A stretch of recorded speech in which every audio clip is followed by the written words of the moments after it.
baca.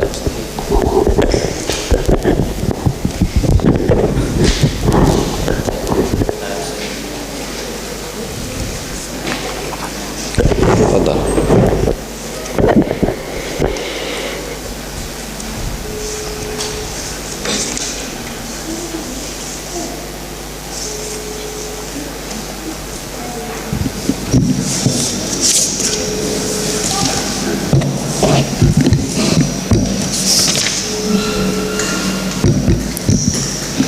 Bismillah. Alhamdulillahi rabbil alamin. Wassalatu wassalamu ala rasulillah wa ala alihi wa sahbihi ajma'in.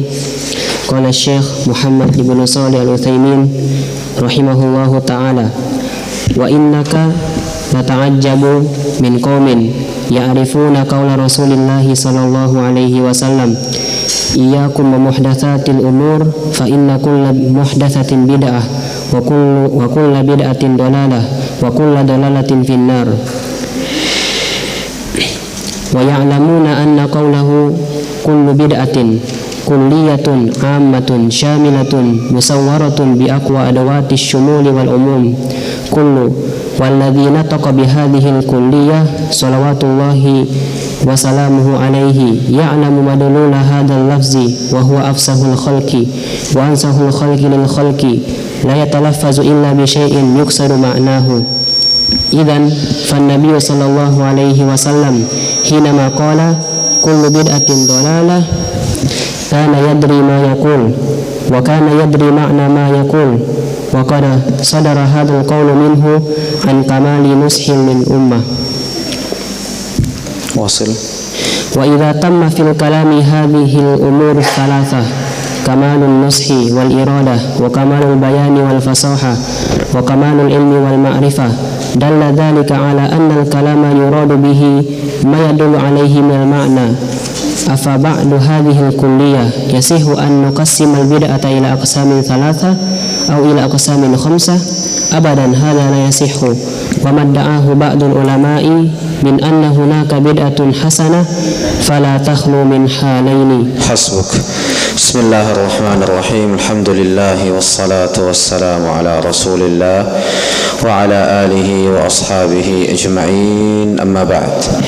فإن أصدق الحديث كلام الله وخير الهدي هدي محمد صلى الله عليه وسلم وشر الأمور محدثاتها فإن كل محدثة بدعة وكل بدعة ضلالة. أعاذنا الله وإياكم من النار وما يقرب إليها من قول أو عمل أو اعتقاد. الشيخ محمد بن صالح al-Utsaimin rahimahullah mengatakan di dalam kitabnya bahwasanya Rasulullah sallallahu alaihi wasallam adalah orang yang paling sempurna nasihatnya. Rasulullah sallallahu alaihi wasallam adalah orang yang paling sempurna penjelasannya. Bahkan Rasulullah sallallahu alaihi wasallam adalah orang yang paling sempurna ilmu dan pemahamannya. Ini ada 3. Rasulullah sallallahu alaihi wasallam adalah orang yang paling sempurna secara nasihat, orang yang paling sempurna secara penjelasan, dan orang yang paling sempurna dari sisi ilmu dan pengetahuan. Kemudian Rasulullah sallallahu alaihi wasallam bersabda, "Iyyakum wa muhdatsatil umur." Berhati-hatilah kalian dari perkara-perkara yang baru di dalam agama, bukan di dalam dunia ataupun pada perkara-perkara dunia. Nabi sallallahu alaihi wasallam berikan peringatan, berhati-hatilah kalian dari perkara-perkara baru di dalam agama ini. Kenapa? Fa inna kulla muhdatsatin bid'ah. Karena setiap perkara yang baru di dalam agama ini maka hukumnya adalah bid'ah.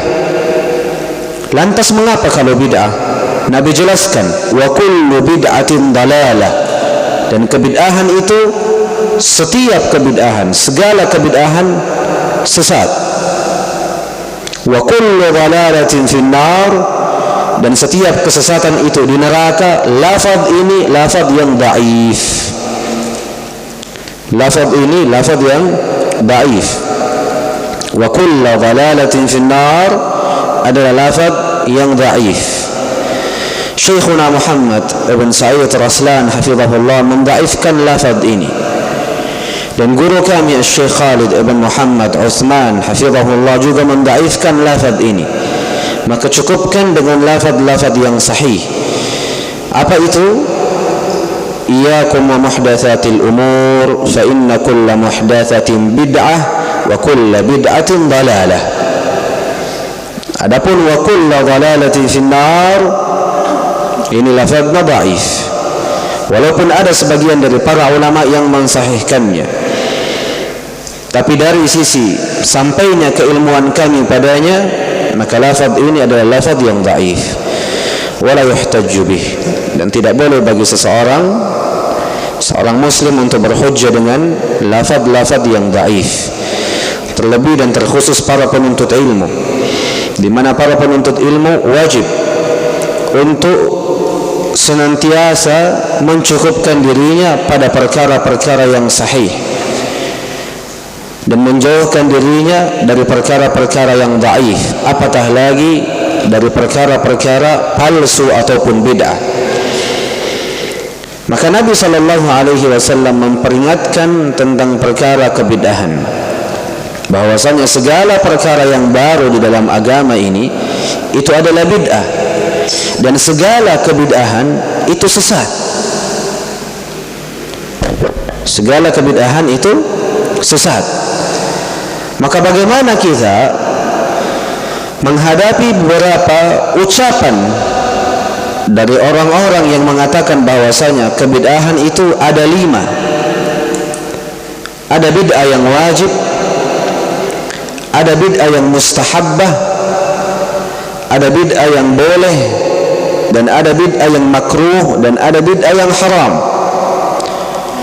Ada juga yang mengatakan bahwasanya bid'ah itu terbagi 3. Bid'ah yang boleh, bid'ah yang haram, dan bid'ah yang wajib.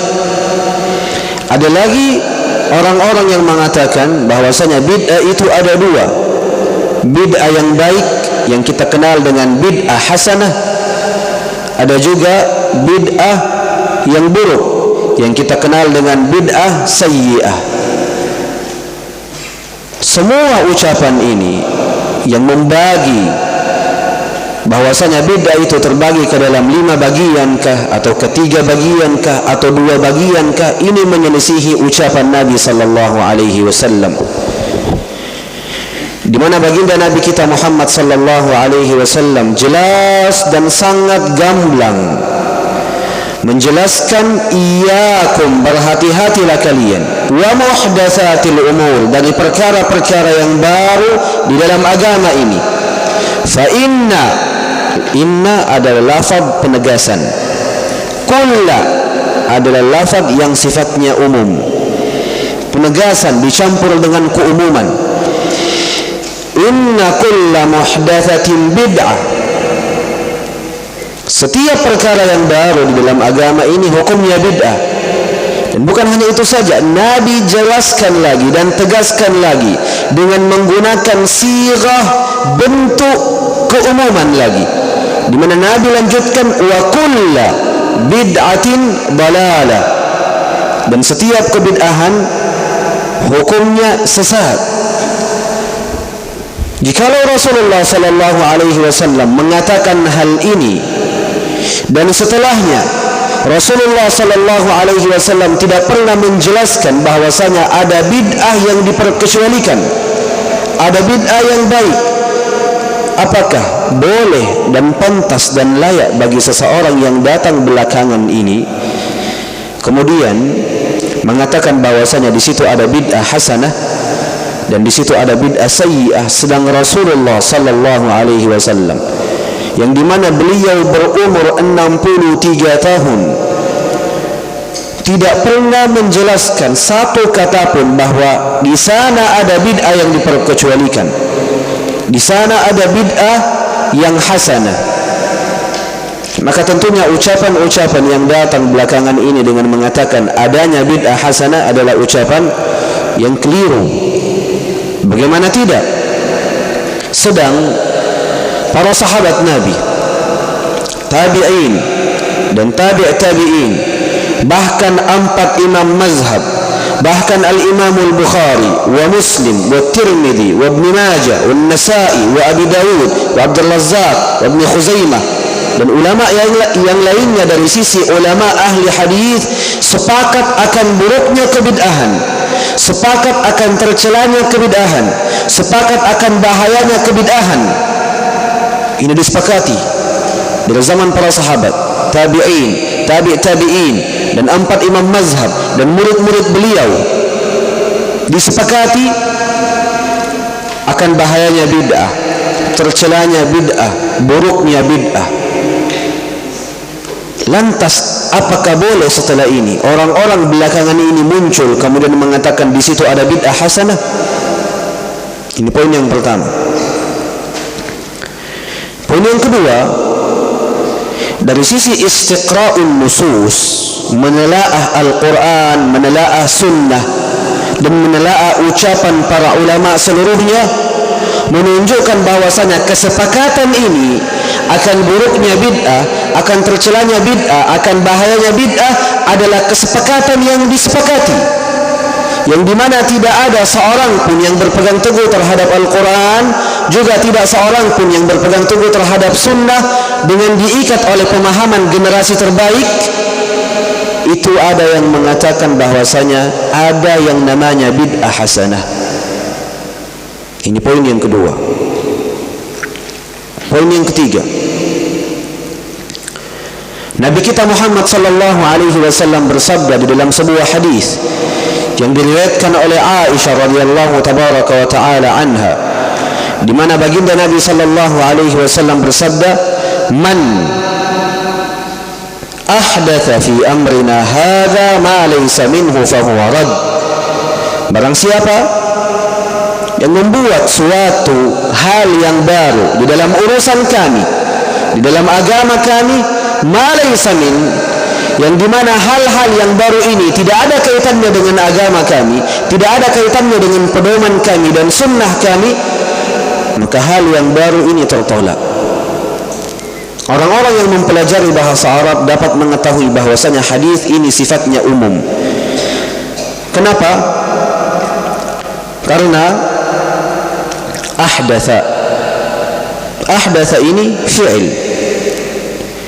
yang didahului oleh man, yang dimana man ini adalah syarat, sebuah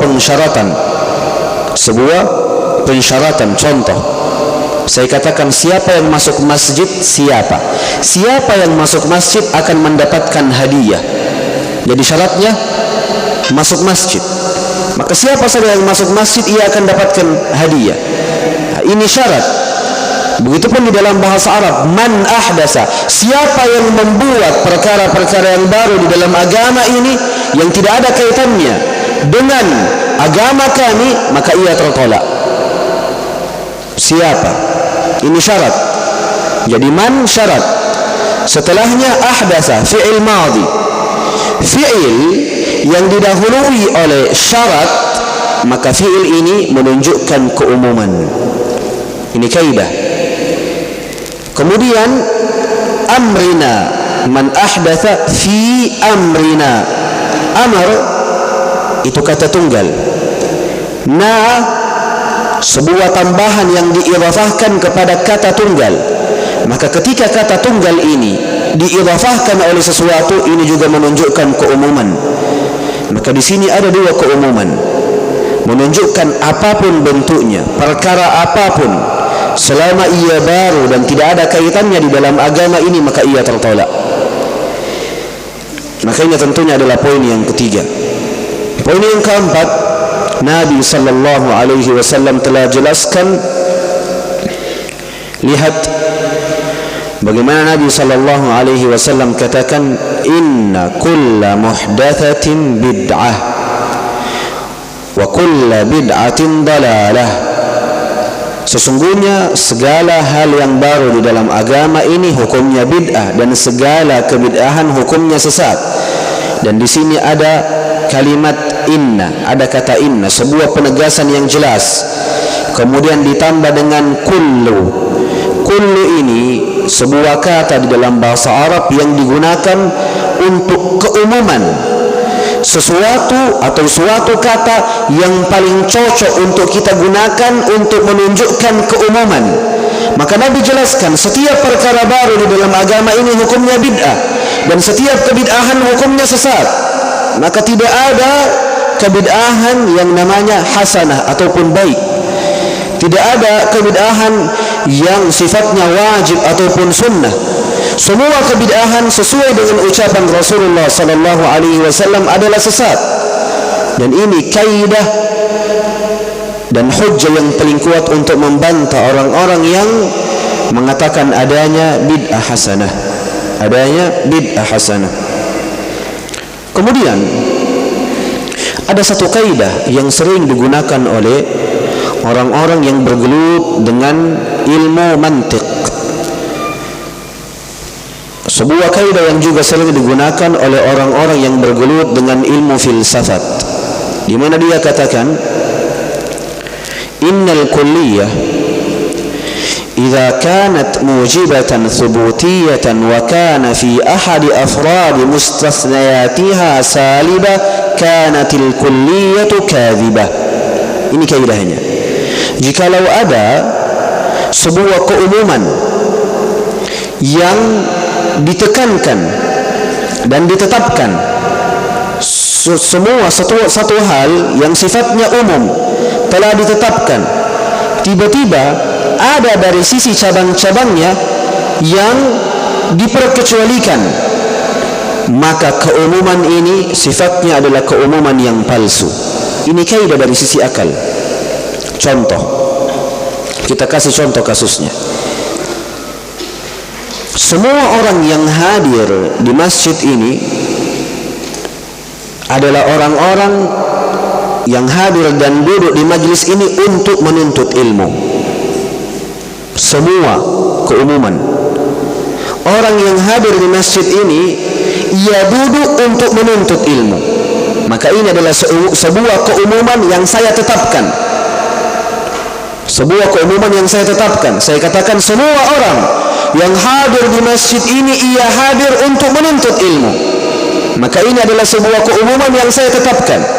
Tiba-tiba ada satu orang yang datang mengingkari ucapan saya dengan mengatakan, tidak Ustaz, ada satu orang di sini yang duduk bukan untuk menuntut ilmu, tapi dia duduk untuk minum teh ataupun minum kopi. Maka keumuman yang saya sebutkan tadi di awal adalah keumuman yang sifatnya palsu dan dusta. Kenapa? Karena benar ada satu orang yang duduk di sini bukan untuk menuntut ilmu, tapi ia duduk di sini untuk minum teh dan minum kopi. Sekarang Rasulullah sallallahu alaihi wasallam tetapkan sebuah keumuman. Apa itu? Kata Rasulullah, semua perkara yang baru di dalam agama ini hukumnya bid'ah, dan semua kebid'ahan hukumnya sesat. Sebuah ketetapan, sebuah keumuman yang ditetapkan oleh Rasulullah. Tiba-tiba ada orang yang datang, tidak, ada bid'ah hasanah, ada bid'ah hasanah.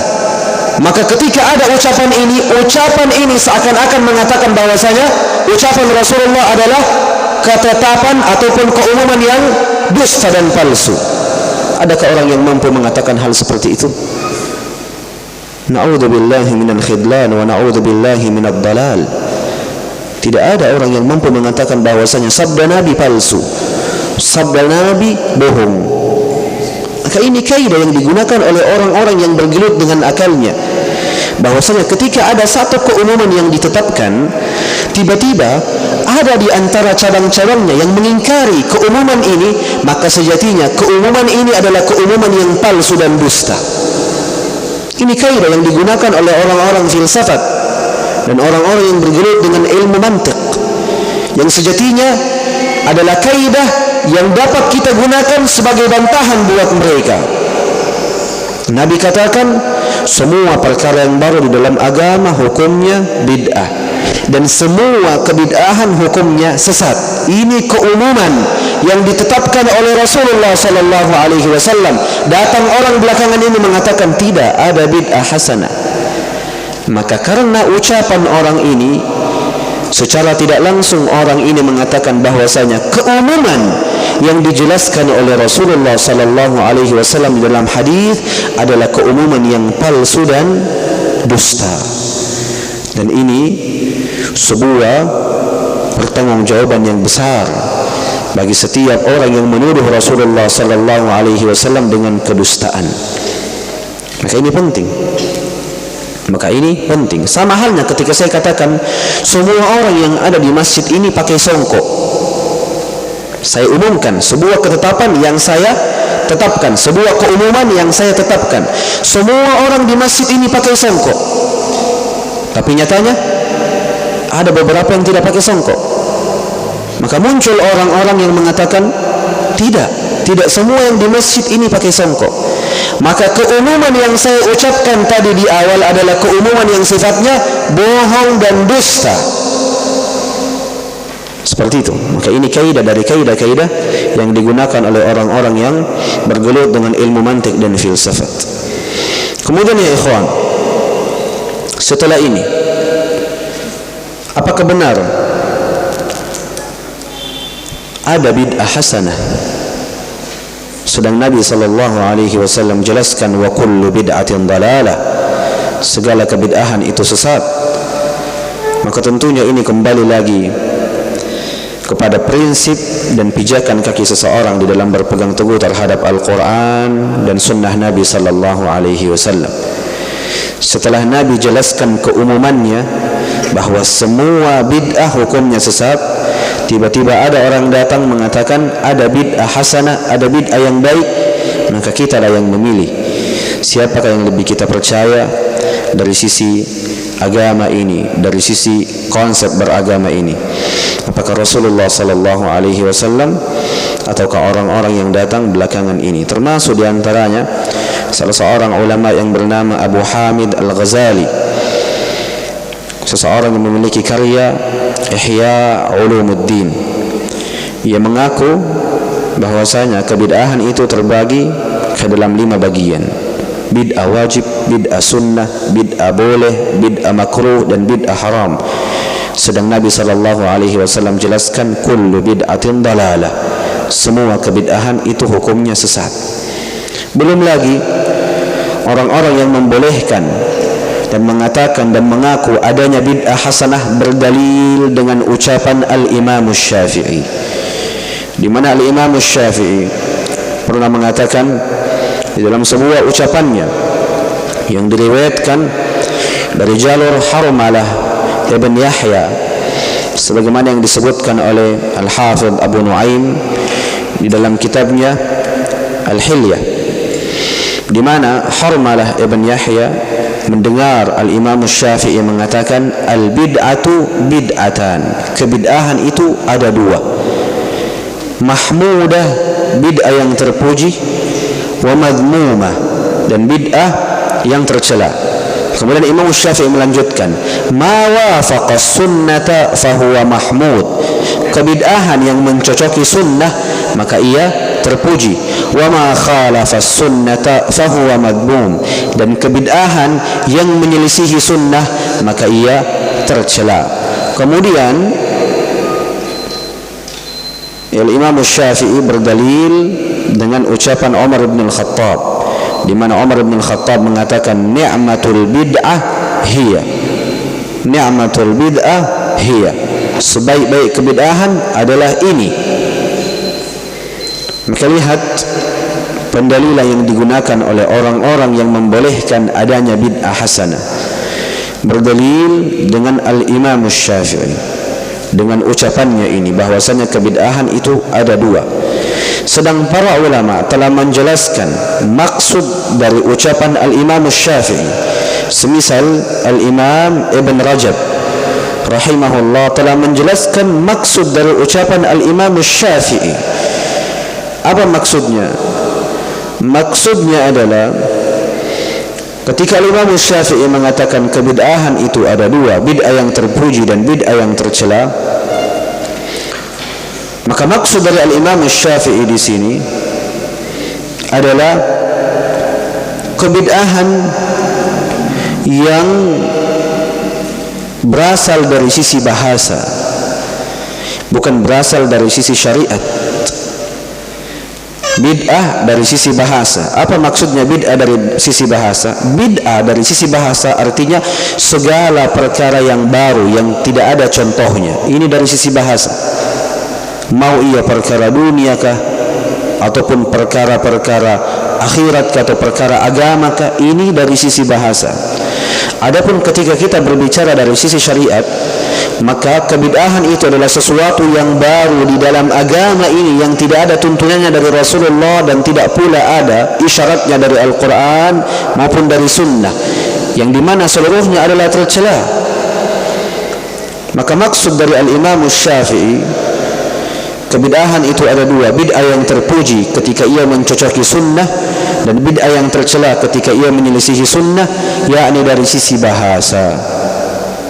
Dari sisi bahasa, sebuah perkara yang baru ketika ia mencocoki sunnah, maka ia terpuji.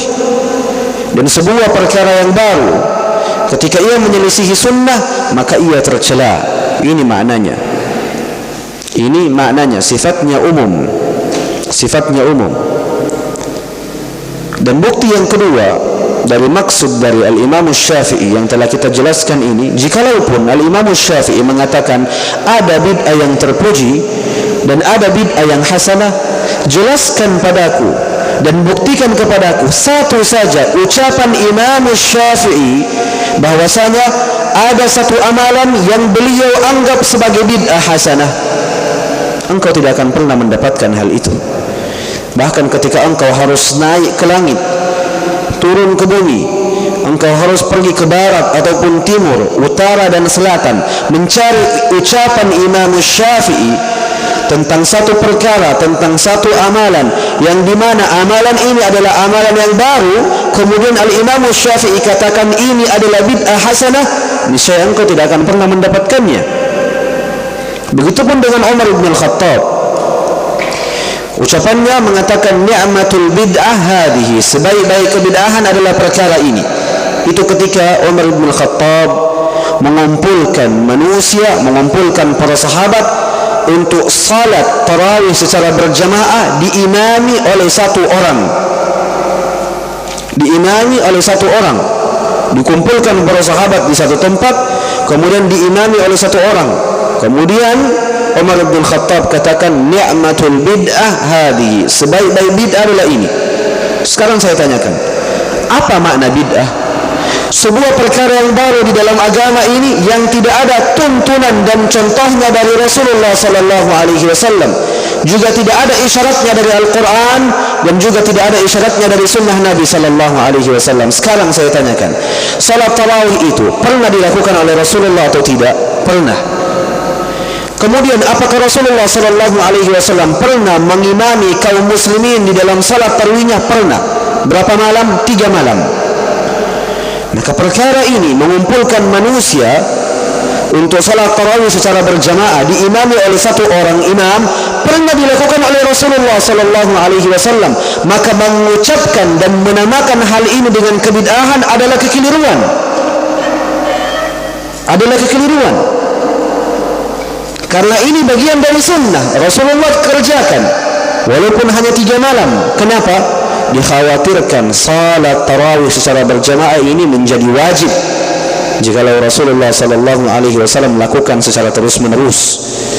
Makanya Rasulullah cuma mengimami para sahabat kala itu sebanyak 3 malam saja. Setelah itu Nabi tinggalkan mereka, dengan mereka salat di rumahnya masing-masing sampai Rasulullah wafat, sampai di masa Khalifah Abu Bakar tidak pernah dihidupkan kembali sunnah yang sebelumnya. Sampai-sampai di masa Umar bin Khattab kembalilah dihidupkan hal itu. Kembalilah dihidupkan hal itu, dikumpulkan manusia dalam satu tempat, kemudian diimami oleh satu orang imam.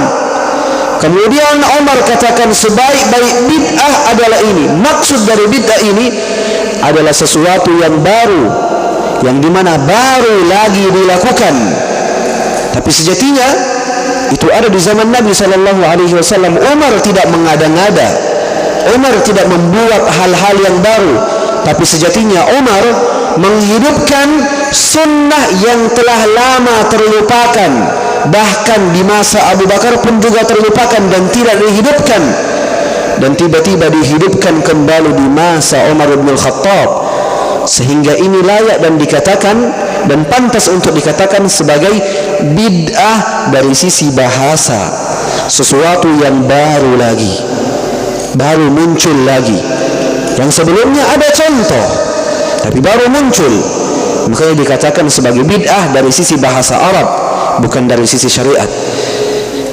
Maka perlu setiap kata di dalam istilah-istilah syariat perlu dibedakan makna bahasanya dan makna syariatnya. Seorang penuntut ilmu ketika datang padanya satu istilah, ia harus tahu istilah ini dari sisi syariat manfaatnya apa, gunanya apa, maknanya apa, nilainya apa. Tapi kalau dari sisi bahasa Arab nilainya apa dan maknanya apa, karena berbeda. Makanya kenapa para ulama ketika menjelaskan suatu istilah atau suatu kata selalu menjelaskannya terlebih dahulu dari sisi bahasa, kemudian setelah itu dari sisi syariat. Contohnya fikih. Fikih itu apa maknanya? Pasti para ulama jelaskan fikih maknanya dari sisi bahasa Arab adalah pemahaman. Tuh, maknanya dari sisi bahasa Arab itu pemahaman. Tapi maknanya dari sisi istilah adalah ilmu yang berkaitan dengan hukum-hukum, yang dimana hukum ini berpusat pada amalan seseorang yang dibangun dan berlandaskan dari dalil-dalil yang terperinci dari Al-Quran maupun Sunnah ataupun ijma' ataupun qiyas. Ini makna fikih dari sisi syariat. Maka lihat bagaimana perbedaan yang nyata antara makna dari sisi bahasa dan makna dari sisi syariat, dan penuntut ilmu wajib untuk memahami hal ini. Contoh yang lain, Nabi SAW jelaskan di dalam sebuah hadis, at-tawafu bil bait salatun. Tawaf di Ka'bah itu salat. Tawaf di Ka'bah itu salat. Sekarang seorang penuntut ilmu wajib untuk paham salat di sini dimaksud apa? Apakah makna dari sisi bahasa ataukah makna dari sisi syariat? Kalau salat dari sisi bahasa artinya meminta, berdoa, itu maknanya. As-salatu dari sisi bahasa Arab artinya ad-du'a, berdoa. Tapi kalau dari sisi syariat adalah sebuah ibadah yang dilakukan dengan cara-cara tertentu, dimulai dari takbir, diakhirkan dengan salam. Ini salat dari sisi syariat. Sekarang saya tanyakan, ketika Nabi SAW katakan tawaf di Ka'bah itu adalah salat, tawaf di Ka'bah itu adalah salat, salat apa yang dimaksud di sini? Dari sisi bahasa ataukah dari sisi syariat? Dari sisi bahasa. Kenapa bukan dari sisi syariat? Karena engkau ketika tawaf tidak takbir, tidak ruku, tidak sujud, dan tidak engkau akhiri dengan salam, assalamualaikum warahmatullahi wabarakatuh. Tidak ada hal itu. Maka maksud dari ucapan salat di sini adalah makna dari sisi bahasa. Maka tawafmu di Ka'bah itu adalah doa, dan doa itu adalah ibadah. Makanya kita dianjurkan dan disunnahkan ketika tawaf tidak ada ucapan yang kita ucapkan kecuali doa. Kecuali doa, perbanyak doa di situ. Karena kata Nabi, at-tawafu bil bait salah. Tawaf di Ka'bah itu salat. Apa maksud salat di sini? Ibadah, doa. Bukan maksudnya salat yang dimulai dengan takbir dan diakhiri dengan salam. Maka penuntut ilmu wajib untuk memahami kaidah ini agar tidak ada kontradiksi dari sisi pemahaman ketika ia datang dari sisi dalil. Nabi katakan, iyyakum wa muhdatsatil umur, fa inna kulla muhdatsatin bid'ah wa kulla bid'atin dalalah. Setiap kebid'ahan hukumnya sesat. Kita tahu maksud dari bid'ah di sini apa, dan kita mampu untuk membedakan bahwasanya bid'ah dari sisi bahasa berbeda dengan bid'ah dari sisi syariat. Yang diinginkan oleh Rasulullah sallallahu alaihi wasallam di sini, kullu bid'atin dalalah, segala kebid'ahan itu hukumnya sesat, adalah kebid'ahan yang memiliki makna dari sisi syariat, bukan kebid'ahan yang memiliki makna dari sisi bahasa. Semisal mikrofon, sesuatu yang baru, ini bid'ah dari sisi bahasa, sesuatu yang baru yang tidak ada di zaman Nabi, dan ini berkaitan dengan perkara dunia. Bid'ah dari sisi bahasa. Tapi apakah mikrofon ini bisa kita artikan dengan bid'ah yang memiliki makna dari sisi syariat? Tidak. Kenapa? Karena bid'ah yang memiliki makna dari sisi syariat adalah sebuah amalan yang baru di dalam agama, dan ini bukan amalan, ini wasilah, ini perantara suara saya agar didengarkan oleh banyak orang, dan ini bukan amalan. Makanya perlu dibedakan. Orang-orang yang mengatakan bahwasanya ada bid'ah hasanah tidak mampu untuk membedakan kaidah ini, dan ini kaidah yang paling dasar di dalam kaidah-kaidah ketika seseorang memulai pijakan kakinya dari sisi ilmu. Jikalau ia tak mampu untuk membedakan kaidah ini, dan ini adalah kaidah yang paling dasar ketika seseorang memulai pijakan kakinya dari sisi ilmu, apakah orang ini yang tidak mengetahui kaidah ini layak untuk berbicara dari sisi agama? Tentunya tidak. Bagaimana mungkin ia layak sedang kaidah-kaidah dasar saja tak mampu ia pahami? Maka sangat tidak layak dan sangat tidak pantas bagi seseorang yang tidak memahami kaidah-kaidah dasar untuk berbicara dari sisi agama. Nasallallahu as-salamata wal afiyah. Maka ini diantara hal-hal yang patut untuk kita perhatikan ya ikhwan, bahwasanya tidak ada kontradiksi antara fitrah manusia dengan dalil. Tidak akan pernah ada kontradiksi antara fitrah manusia dengan dalil. Selama fitrah ini selamat, selama fitrah ini masih berada pada porosnya, datang dalil padanya, tidak akan pernah ada kontradiksi. Berbeda ketika fitrah itu telah tercemari dengan kotoran ilmu mantiq atau kotoran ilmu filsafat, pasti datang padanya dalil ini tidak mencocoki akalnya, ia tolak. Ini diantara kecacatan dan bahaya dari ilmu filsafat, yang dimana diantara musibah-musibah kita di zaman ini, banyaknya universitas-universitas yang menggabungkan fakultasnya dengan usuluddin dan filsafat. Usuluddin dan filsafat digabungkan jadi satu fakultas. Usuluddin, apa arti usuluddin? Pokok-pokok agama digabungkan dengan filsafat. Sekarang saya tanyakan, kebanyakan pokok agama ini sifatnya gaib atau tidak? Kebanyakan gaib. Di antaranya beriman kepada Allah, gaib. Beriman kepada malaikat, gaib. Beriman kepada kitab-kitab Allah, baik Al-Quran maupun kitab-kitab yang dahulu, gaib. Beriman kepada Rasul kita tidak pernah lihat, akan tetapi kita beriman kepadanya dan cinta kepadanya, gaib. Beriman kepada hari akhirat, gaib. Beriman kepada takdir, gaib. Sesuatu yang gaib digabungkan dengan akal. Sesuatu yang gaib digabungkan dengan akal, yang dimana akal ini tak akan pernah mampu untuk memahami hal-hal yang gaib jikalau tidak diikat dengan keyakinan dan keimanan yang sempurna. Maka menggabungkan antara usuluddin dan filsafat adalah penggabungan yang sifatnya keliru, dan ini diantara musibah-musibah yang ada di zaman ini. Oleh karena itu, tidak ada keberkahan pada ilmu mantiq, yang dimana para ulama sepakat bahwasanya ilmu mantiq dan ilmu filsafat adalah sebuah ilmu yang tidak dibutuhkan oleh orang cerdas dan tidak bermanfaat untuk orang jahil. Dan ini kesepakatan. Ilmu mantiq dan ilmu filsafat sebuah ilmu yang tidak dibutuhkan oleh orang cerdas dan tidak bermanfaat oleh orang jahil. Maksudnya apa? Orang cerdas tidak akan butuh dengan ilmu mantiq ataupun ilmu filsafat, karena ia sudah cerdas. ia memahami. Contohnya siapa? Para sahabat Nabi ridwanullahi alaihim. Ketika datang padanya dalil dari Al-Quran maupun Sunnah, ia tak perlu dengan ilmu filsafat, ilmu mantik agar ia mampu untuk memahami dalil ini dengan pemahaman yang sempurna. Tidak perlu.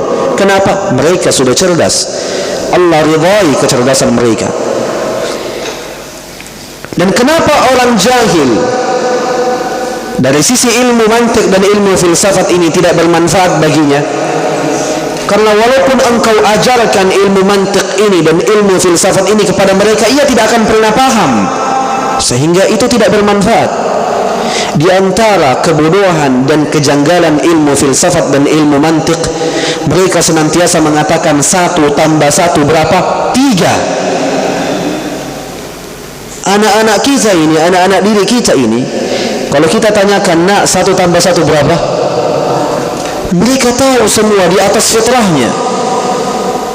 Seluruhnya tahu di atas fitrah mereka 1 tambah 1 2. Orang-orang yang bergelut dengan ilmu mantik dan ilmu filsafat, itu mereka 1 tambah 1 3. Bagaimana ini 3? Dia cari jalannya yang mencocoki akalnya agar sampai pada poin 3 ini. Begitu cara mereka berpikir. Dia cari sesuatu dengan akalnya agar sampai pada tujuan itu.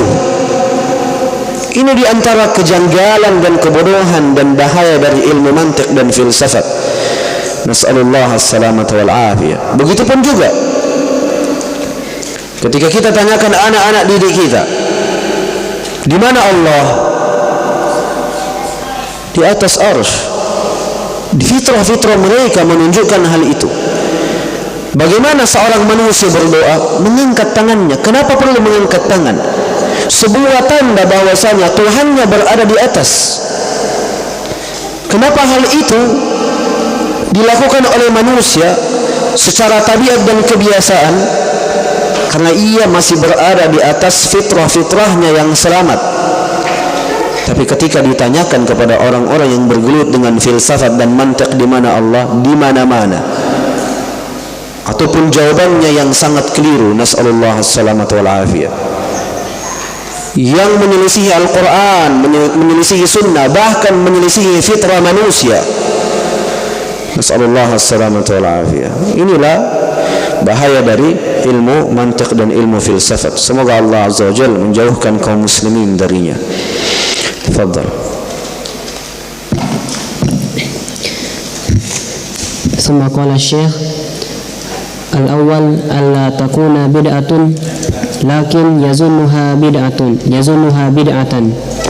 Al-thani an takuna bid'atun fahiya sayyi'atun lakin la ya'lamu an su'iha. Fa kullu maddu'iya annahu bid'atun hasanatun fal jawabu anhu bihadza. Hasbuk.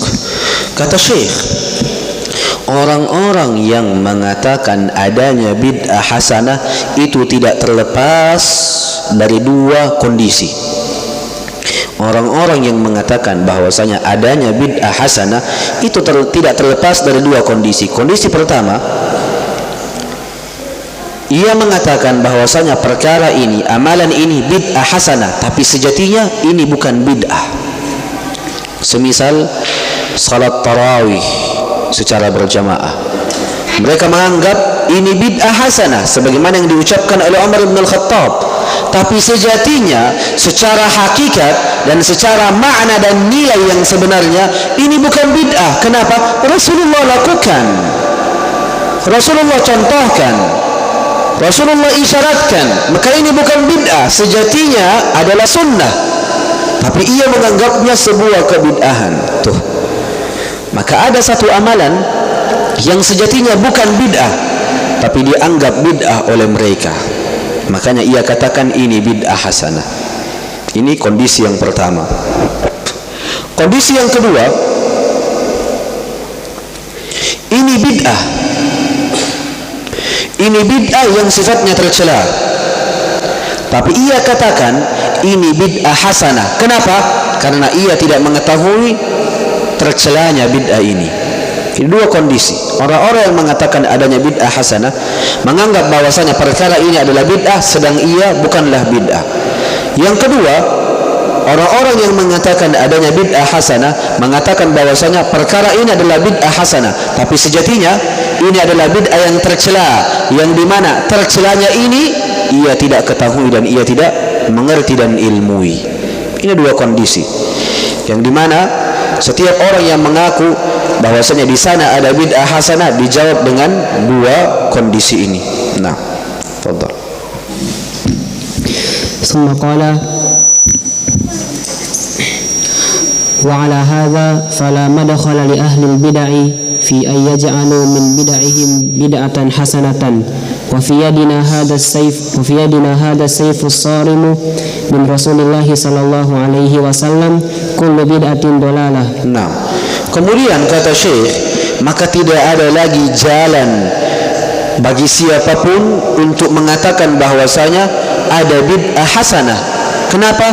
Karena kita punya pedang yang sangat tajam untuk menusuk mereka, menusuk orang-orang yang mengatakan bahwasanya ada bid'ah hasanah. Kita punya pedang Nabi, kita punya pedang Rasulullah sallallahu alaihi wasallam yang sangat tajam. Apa itu? Sabda Nabi, kullu bid'atin dalalah. Setiap kebid'ahan hukumnya sesat, dan ini adalah pedang kenabian yang Rasulullah sallallahu alaihi wasallam wariskan kepada para pembela kebenaran, para pemilik kebenaran, yang dengannya ia mampu untuk berhujjah secara kuat di depan orang-orang yang mengatakan adanya bid'ah hasanah. Nah,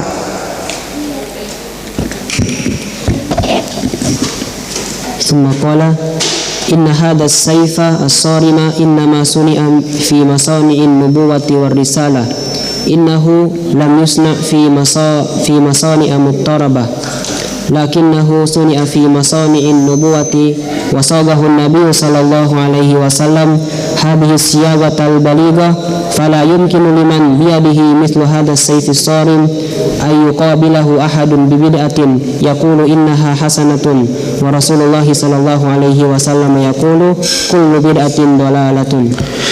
Hasbuk.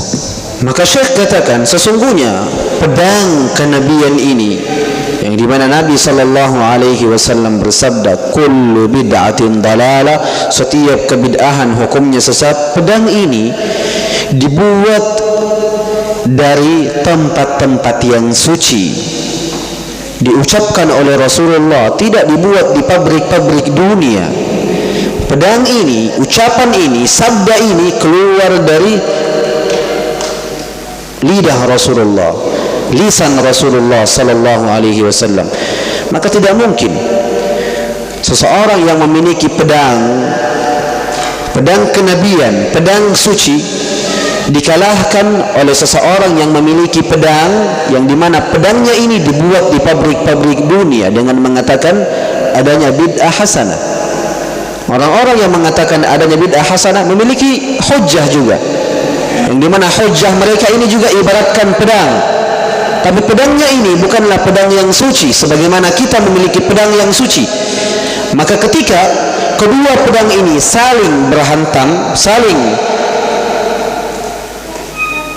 memukul satu sama lain, maka tentunya yang jelas dan yang menang adalah pedang yang suci, ialah ucapan Rasulullah sallallahu alaihi wasallam. Maka tidak mungkin ketika Rasulullah sallallahu alaihi wasallam sendiri yang katakan setiap kebid'ahan hukumnya sesat, tiba-tiba kita katakan tidak ada bid'ah hasanah.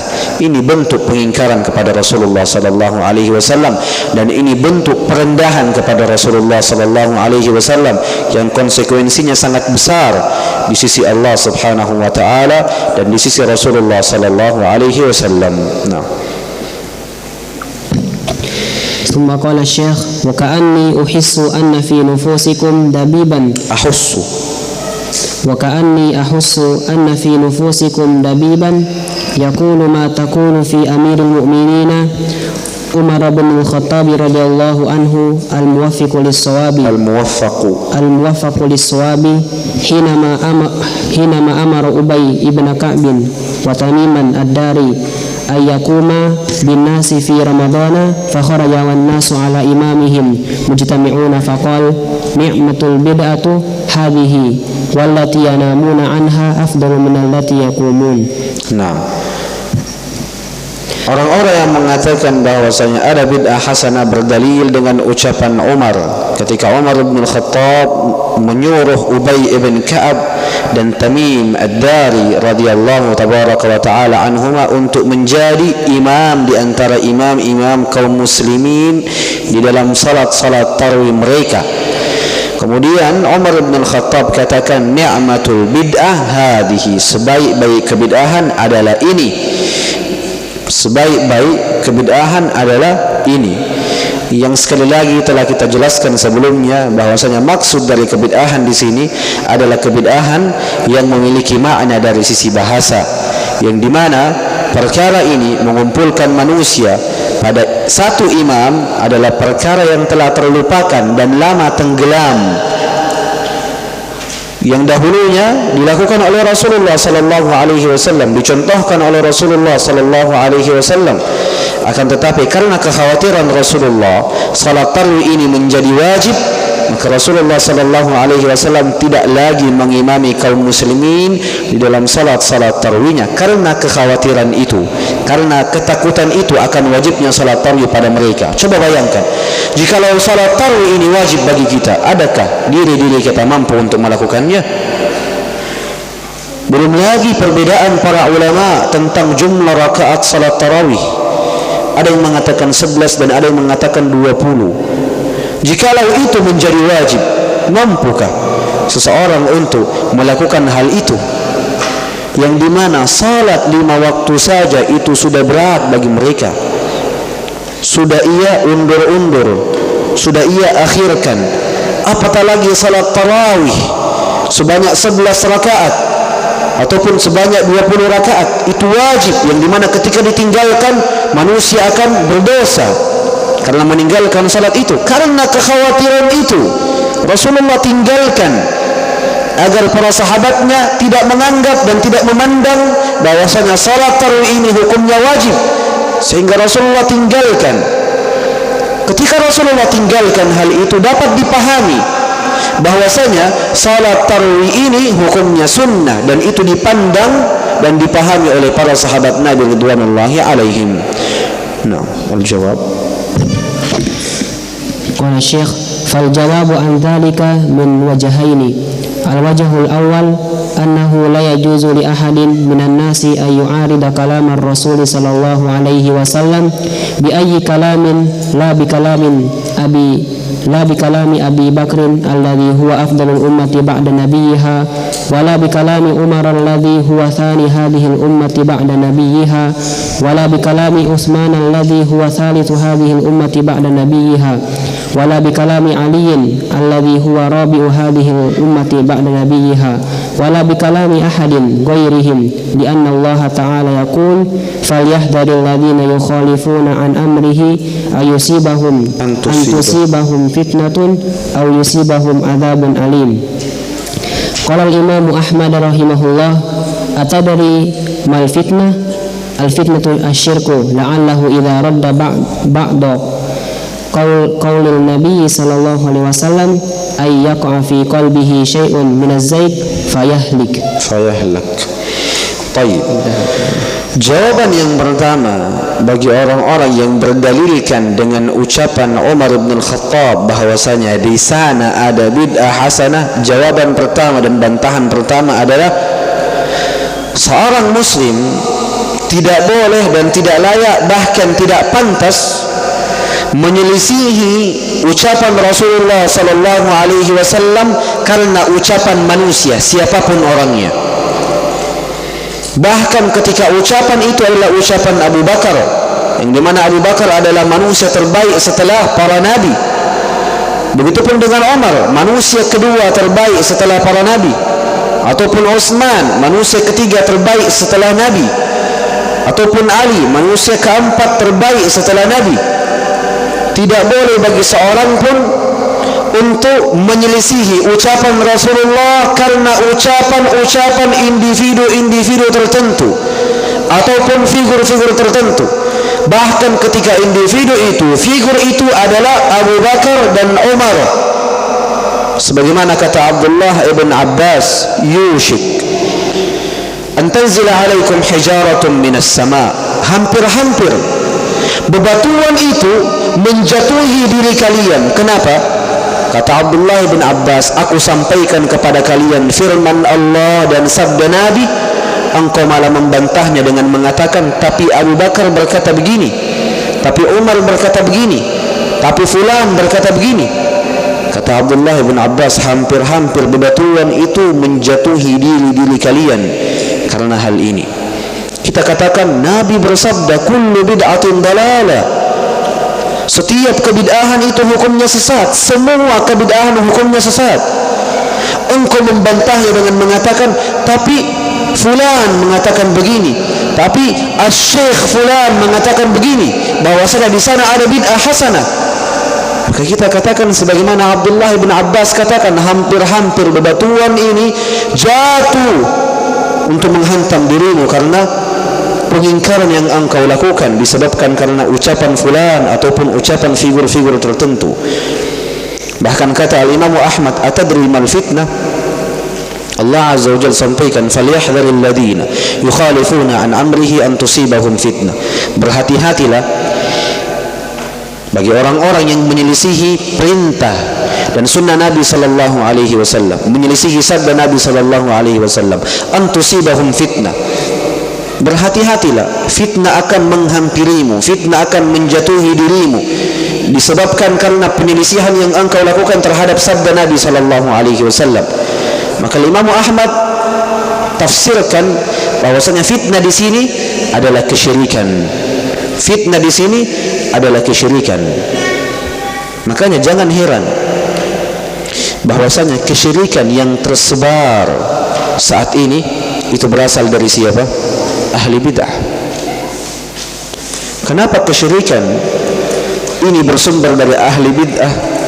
Karena ini adalah sunnatullah, sunnah Allah pada hambanya. Siapa saja yang menyelisihi perintah Allah ataupun perintah Rasulullah ataupun sabda Rasulullah sallallahu alaihi wasallam, maka sangat dia khawatirkan fitnah akan menjatuhi dirinya.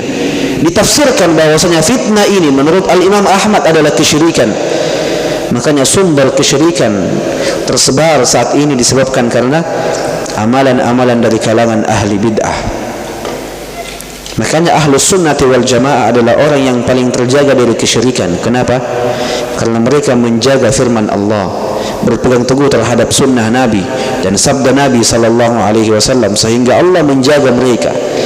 Adapun orang-orang yang melakukan kebid'ahan mudah untuk melakukan amalan-amalan tertentu yang mencocoki akal mereka, perasaan mereka ataupun adat istiadat mereka, walaupun menyelisihi syariat, sangat mudah baginya untuk membuat hal itu karena memang pada dasarnya pijakan kakinya, prinsipnya, konsepnya, metodenya itu berbeda dengan metode para sahabat Nabi, itu berbeda dengan metode para tabi'in dan tabi'in, sehingga sangat wajar kesyirikan ini bersumber dari mereka, dari hal-hal yang berkaitan dengan mengalap berkah, belum lagi perkara-perkara yang berkaitan dengan berdoa kepada guru-guru mereka, menjunjung guru-guru mereka yang tidak pernah dicontohkan oleh Rasulullah sallallahu alaihi wasallam. Bahkan yang lebih parah, seorang guru tidak lagi menyentuh tanah, diangkat oleh manusia, tidak boleh lagi menyentuh tanah. Sedang Rasulullah sallallahu alaihi wasallam adalah orang-orang yang lebih layak dan lebih pantas untuk kita junjung, tapi pada hakikatnya beliau masih tetap berjalan di atas tanah dan tidak diangkat sebagaimana orang-orang ini mengangkat guru-guru mereka. Dan inilah yang kita maksudkan dengan sifat ghulu, berlebihan di dalam agama.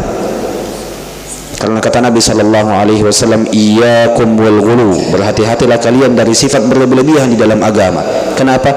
Fa inna man kana aw man ahlaka man kana qablakum al ghulu fid din. Karena hal-hal yang membinasakan orang-orang sebelum kalian adalah sifat berlebihan di dalam agama. Maka ini hal yang patut untuk kita perhatikan, ikhwani wa akhwati rahimani wa rahimakumullah. Semoga sedikit banyaknya mampu untuk memberikan pencerahan kepada kita, mampu untuk membangunkan kita dari alam bawah sadar kita akan kebenaran dari sabda Nabi sallallahu alaihi wasallam bahwasanya tidak ada yang namanya bid'ah hasanah. Seluruh kebid'ahan hukumnya sesat. Dan semoga Allah azza wajalla teguhkan kita di atas keyakinan ini, pahamkan kita tentang keyakinan ini, dan semoga Allah azza wajalla jadikan majlis kita ini sebab di antara sebab-sebab masuknya kita ke dalam syurga Allah subhanahu wa ta'ala. Aqulu qawli hadha wa astaghfirullah li wa lakum. Kita lanjut insyaallah tabaraka wa ta'ala pekan depan, dan saya meminta maaf atas gaibnya saya di 3 pekan sebelumnya. Itu disebabkan karena adanya undangan untuk safari dakwah di 3 pekan sebelumnya. Semoga Allah azza wa jalla memberikan diri saya dan diri antum maaf atas kejadian ini, dan semoga Allah azza wa jalla senantiasa meneguhkan kita di atas ilmu serta memberikan kita rasa semangat untuk tetap dan bersama dengan para ahli ilmu. Innahu waliyyu dzalika wal qadiru alaih. Aqulu qawli hadza wa astaghfirullah li wa lakum innahu huwal ghafurur rahim. Wassalamu alaikum warahmatullahi wabarakatuh. Ada pertanyaan? Tafadhal. Kemarin kami sampai kampung halaman Polma. Ada seorang yang berkhutbah dan saya memperhatikan orangnya memang sangat sensitif terhadap hadis tentang bidah. Dan dia memang satu kemudian mengatakan kepada jemaah bahasan hadis ini sudah basi sekali, tidak layak, tidak cocok. Bagaimana statusnya orang seperti ini? Allahul musta'an. Tayyib. Orang-orang yang mengatakan ucapan ini bahwasanya ada hadis yang basi, tidak layak lagi dipakai, perlu untuk melihat kondisi orang ini. Yang pertama, apakah kondisi orang ini adalah orang yang berilmu? Yang kedua, apakah orang ini memiliki kondisi dan syubhat pada dirinya? Jikalau ia memiliki syubhat pada dirinya, maka ini termasuk penghalang dari penghalang kekafiran untuk dirinya. Tapi jikalau memang ia mengilmuinya dan tidak ada syubhat tentangnya, bahkan telah sampai padanya kebenaran, tapi ia tolak, baik karena sifat fanatisme, atau baik karena hawa nafsu, atau baik karena urusan dunia yang berkaitan dengan perut-perut mereka ataupun pundi-pundi dunia, yang mengatakan hal ini sangat dikhawatirkan orang ini keluar dari lingkaran Islam. Nas'alullah as-salamata wal afiyah. Karena pengingkaran dan celaan terhadap sabda-sabda Nabi di antara bentuk-bentuk kekufuran. Wal-iyadu billah. Semoga Allah azza wa jalla memberikan hidayah kepada dirinya, memberikan hidayah kepada kita semua untuk senantiasa berada di atas poros yang benar. Wallahu tabaraka wa ta'ala alam. Nah, ada pertanyaan lain? Baik, jazakumullahu khairan wa barakallahu fikum.